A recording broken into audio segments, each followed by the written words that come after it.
Tottenham people, RB Leipzig 3, Manchester United 2, and we are back in the Banter League Cup again on Thursday nights. And you know what? Only got ourselves to blame. I'm tired. I'm dejected. But at the same time, I'm not surprised. I'm not surprised, and I think that's the thing that probably pisses me off the most.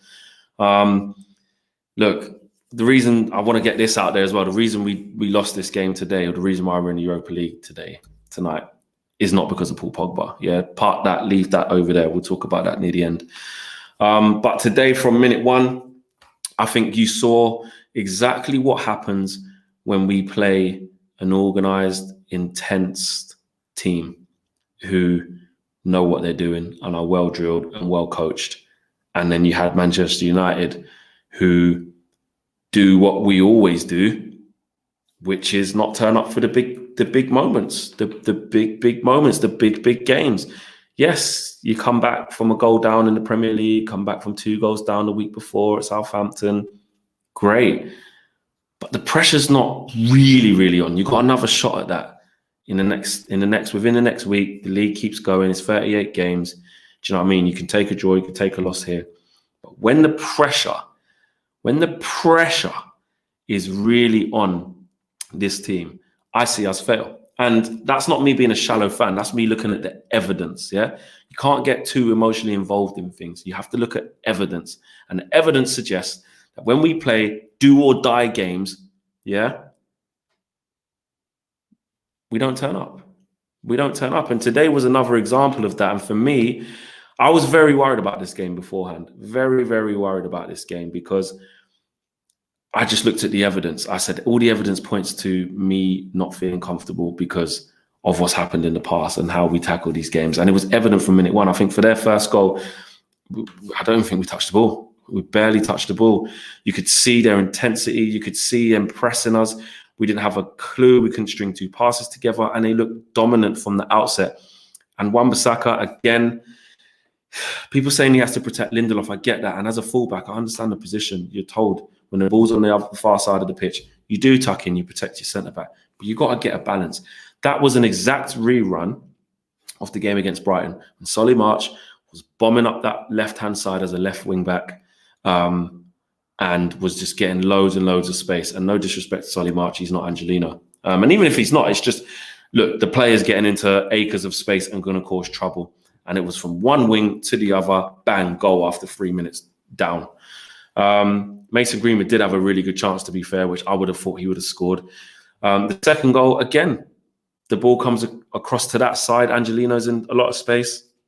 I think it was Angelino. Anyway, the cross comes from the left-hand side and the Wan-Bissaka side doesn't stop the cross.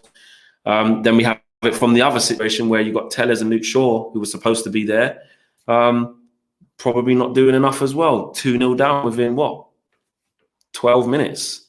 Awful start. And then you're thinking, you know what? Try and stay in the game, and then you're going to have to rely on individual brilliance again to get you out of it. And that was another thing, individual brilliance. Look, when we're coming back in these games, Southampton and Everton and who else? Southampton, Everton. What was the game the other day that we just come back in? West Ham. There is a common theme, and not even just those games, just all the games that when we come back. I do see a lot of I see a lack of sustainability in that level of performance. So maybe even Solskjaer might get it right for a period of the game. He might make a couple of substitutions which change the game. I get that, but there's got to be, in all of those games, why is there never a game where we've gone well done from minute 1 to minute 95? We were the better team, and there was only ever going to be one outcome. I get football's not perfect. I've seen some people say Fletch just wants everything to be perfect. Football's not perfect. Of course, football's not perfect. But when you look at teams that are more perfect than us, let's just say, because perfection is not really a thing, I can see dominance in their games.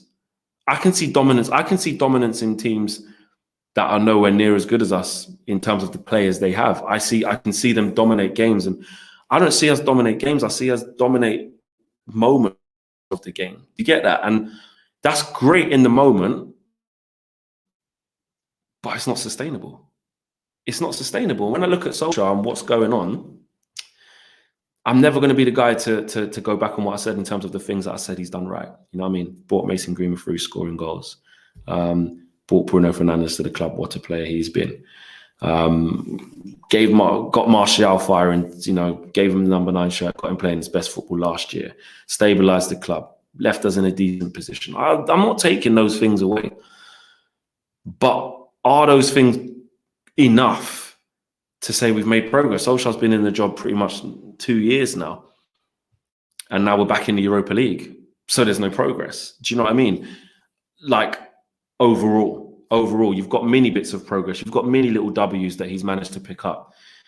But it's not sustainable. And yes, look, we can go and beat Manchester City, and then we're still back to that same thing where we're saying, 4 points off top with a game in hand. I'm not, look, I'm not saying we're out of everything and oh my God, but what I'm saying is that I keep seeing the same things, which is a lack of maturity and a lack of not maturity, a lack of bottle when it really matters, when the pressure's really on. I think today, in the shape that we played, we didn't have a clue. We didn't have a clue how to play against Leipzig. I looked at how Leipzig were moving the ball. I looked at the positions they were taking up, the rotation in their play. Nagelsmann's got these guys drilled. And again, I'm not one of these people who are going to act like I know loads and loads about world football and I'm an expert. I'm not. I don't know most of their players. I know they're a very good team. I know they play very good football. And I know their manager's very good. But in terms of their individual players, I don't know them player for player.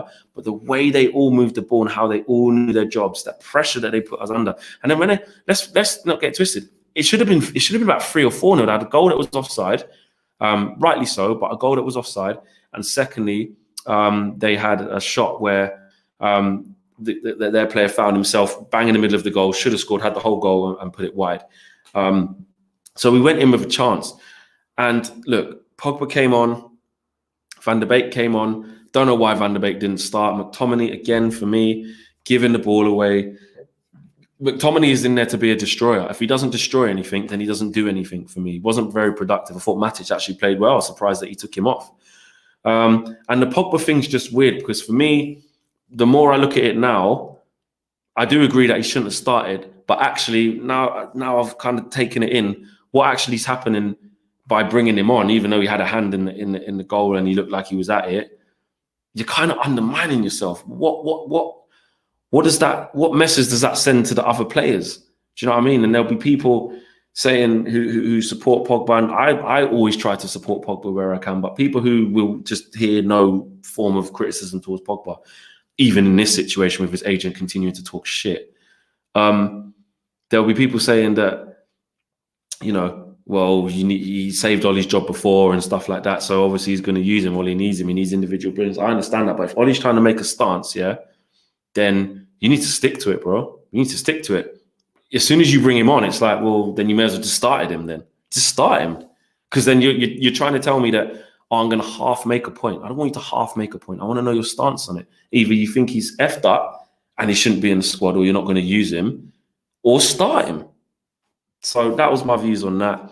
And even the little kind of rallying cry we had towards the end, even that was lucky. The penalty was very, very soft. I'm surprised VAR didn't look at that and overturn it. And the header off of Maguire's hand, then off the defender and into the goal, was just a mess. I'm surprised that wasn't disallowed. So, look, and then they nearly scored an own goal. The cross from Pogba could have changed everything. So we probably even would have deserved to be there. And you know what? Another thing is this. We didn't just not get through to the next round because of tonight. You look at the criminal defending in Istanbul, the 2 joke of goals that we conceded in Istanbul. That's your bread and butter there. Because you know what? PSG, Leipzig, people say, look, it was a group of death. It was a group of death, but we made a good start. And you can lose.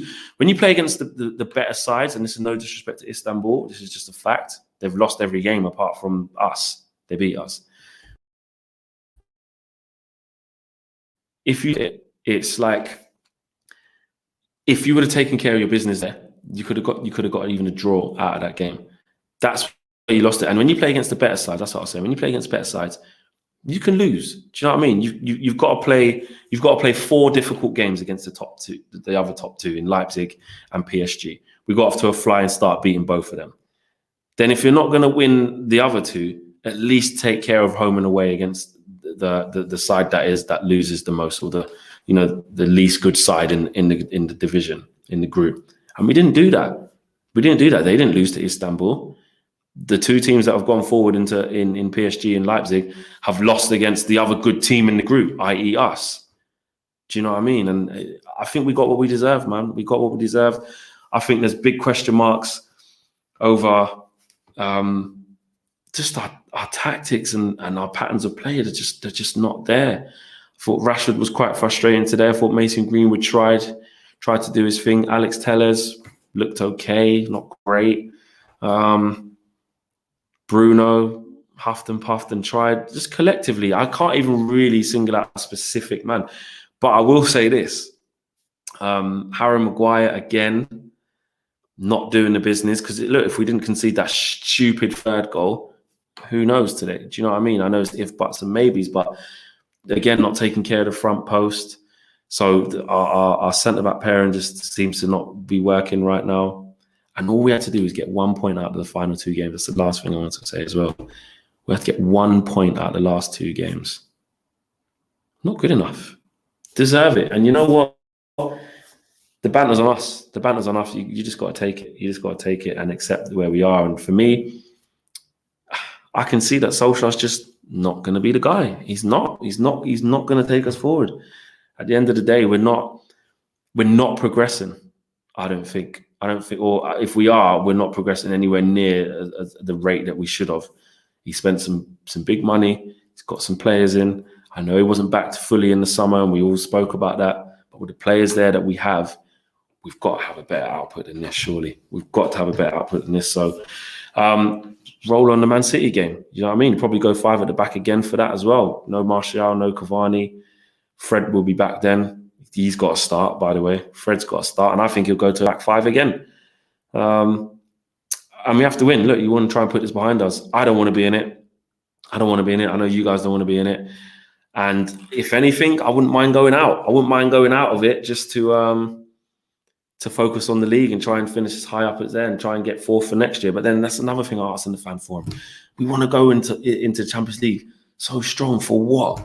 For what? Do you know what I mean? Just to buck up on half good teams and just get panned? Nah, man. I think something's got to change in the summer. I think, yeah, you see how Ollie goes in the league. The league form's actually not too bad, and the league position definitely isn't too bad.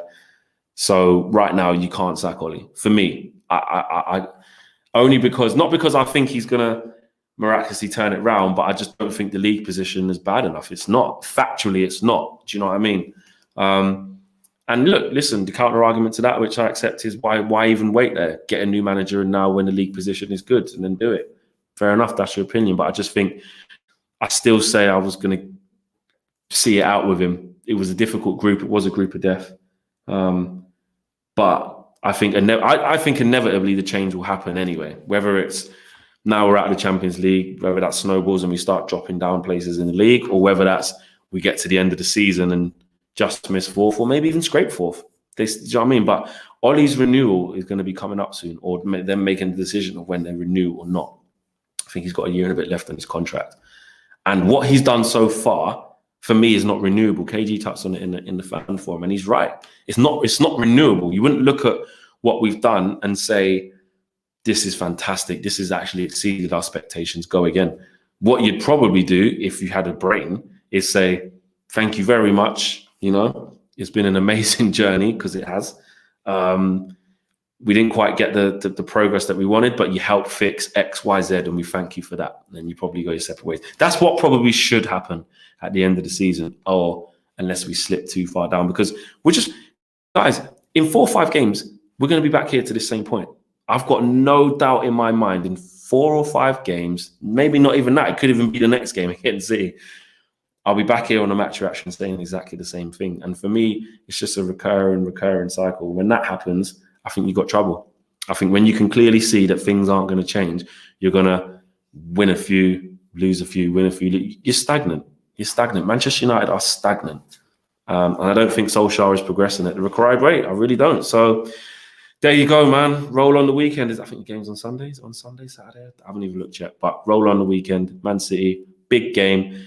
Man City is starting to hit form as well, to be fair. They were stuttering at the beginning, and it's a really big game. Can we beat them? Of course we can. Of course we can beat City. But it depends how Solskjaer sets up and where we go from there. So yeah, listen, I'm out of here. Drop your views in the comments in the boxes below. Let me know if you agree with me, disagree with me. Am I being too harsh? Am I being too lenient? Get your thoughts and opinions in there as well. And my God, I hope we beat City. I'm out of here.